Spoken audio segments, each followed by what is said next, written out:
Hello everybody, my name is Brianna Lee and today I'm going over my presentation, The Demonization of Queens. Just forewarning, I am currently sick. I apologize in advance if I have to take a moment to myself.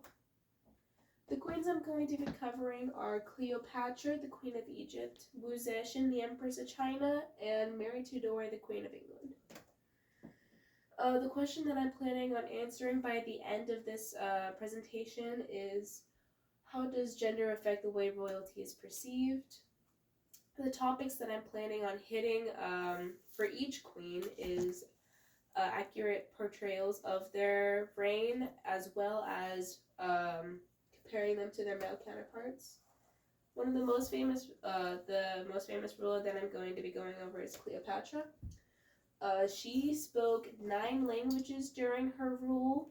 It was actually extremely impressive for a ruler to know more than his original language. So the fact that she knew 9 shows that she really cared to understand what the people of her country were talking about.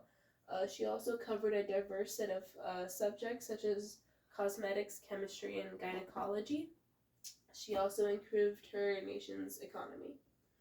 She is currently seen as a femme fatale by today's standards because of her relationships, even considering that she died because of them, when in all actuality she killed herself to avoid surrender and maintain her principles.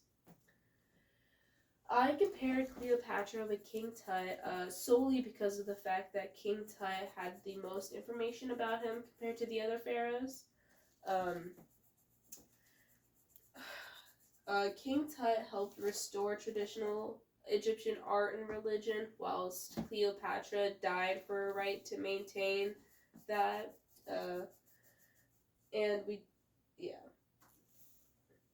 Next we'll be going over Wu Zetian. This quote is from Karina Lau when she acted as Wu Zetian. Remember, when one's aim is to achieve greatness, everyone is expendable. Which I believe is an accurate portrayal of how people viewed Wu Zetian, which I don't believe is fully true because one of the most famous things about her rule is how ruthless she was, but a lot of that was exaggerated and even fabricated by the male Confucius officers who were deeply prejudiced against strong and ambitious women. And Wu Zetian was debatably the most ambitious woman of all of ancient China.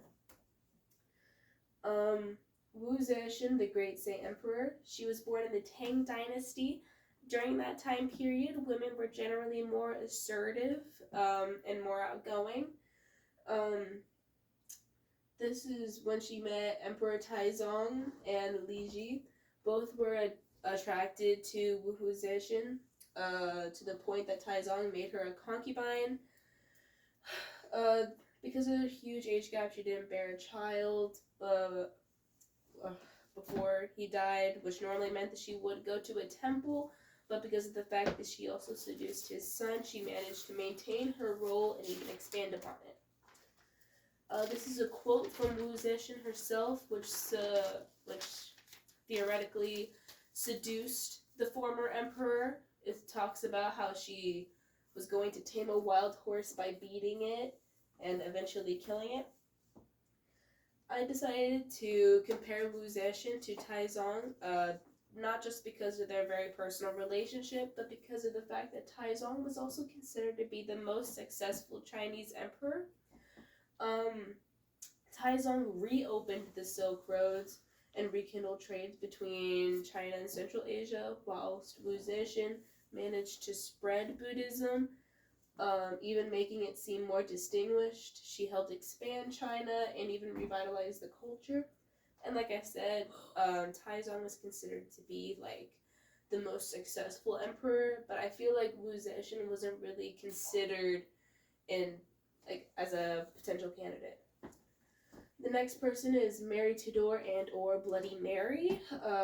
She is known as one of the cruelest leaders throughout history. Queen Mary's reign. She was born to King Henry VIII, who supported Protestants and her mother was strictly Catholic, so she became Catholic. But her father didn't support that to the point that she wasn't allowed to see her dying mother. Anyways, so she ended up killing a total of 300 Protestants. I decided to compare Queen Mary I to King Henry VIII.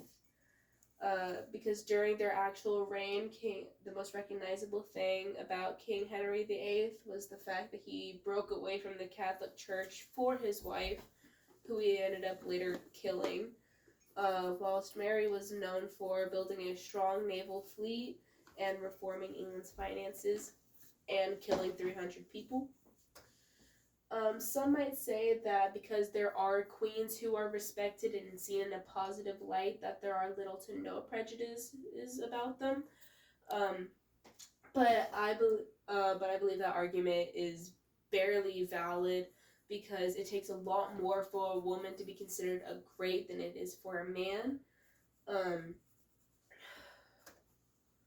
And the answer to the question from earlier on in this presentation is that being royal, no matter what your gender is stressful, but female rulers often have to do far more outlandish stunts to be seen as on a even playing field, and even then it doesn't seem like they're truly treated the same. I'd like to thank you guys for listening to my presentation today, and here are my sources.